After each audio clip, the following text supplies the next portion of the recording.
বন্ধুরা আসসালামু আলাইকুম। আজকে আমি রান্না করছি পাট শাক দিয়ে খেসারির ডাল।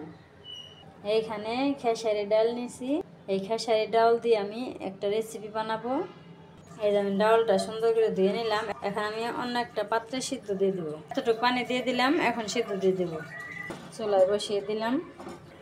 এই যে বন্ধুরা আমার ডালটা সিদ্ধ হয়ে গেছে। এখন আমি নামিয়ে একটু বেটে নেব। আর এখানে রসুন, এই রসুনগুলো আমি আগে একটু ছেঁচে নিই। ছেঁচা হয়ে গেছে। বন্ধুরা আমি ডালটা বেটে নেই। এই যে দেখো বন্ধুরা আমি এইভাবে বেটে নিলাম। এখন আমি উঠিয়ে নেব, বাটিতে উঠিয়ে নিই। বোম্বাই মরিচটা আমি এখন বেটে নেব।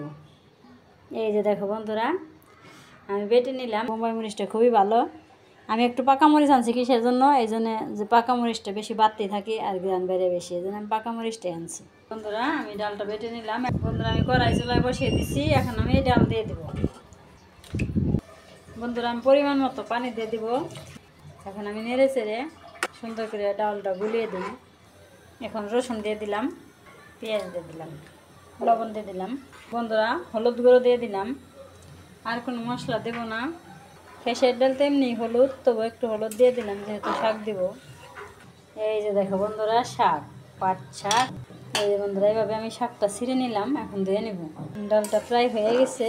এই যে এখন আমি শাকগুলো দিয়ে দেবো। বন্ধুরা আমার ডাল হয়ে গেছে। এখন আমি নামিয়ে বাগার দিয়ে দেবো। এখন আমি তেল দিয়ে দিব বাগারের জন্য। একটু আস্ত জিরে দিয়ে দিলাম। এখানে পেঁয়াজ রসুন দিয়ে দিলাম। আমার বাগার হয়ে গেল। এখন আমি ডালটা দিয়ে দিলাম। এই যে বন্ধুরা হয়ে গেল। এখন আমি নামিয়ে নেব।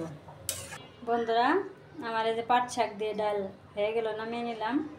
তাহলে আমার এই পাট শাকের রেসিপি কেমন হলো অবশ্যই কমেন্ট করবে আর সবাই আমাকে সাপোর্ট করবে। তাহলে আজকের ভিডিও এখানে রেখে দিলাম। সবাই ভালো থাকবে, সুস্থ থাকবে, সাবধানে থাকবে। আল্লাহ হাফিজ।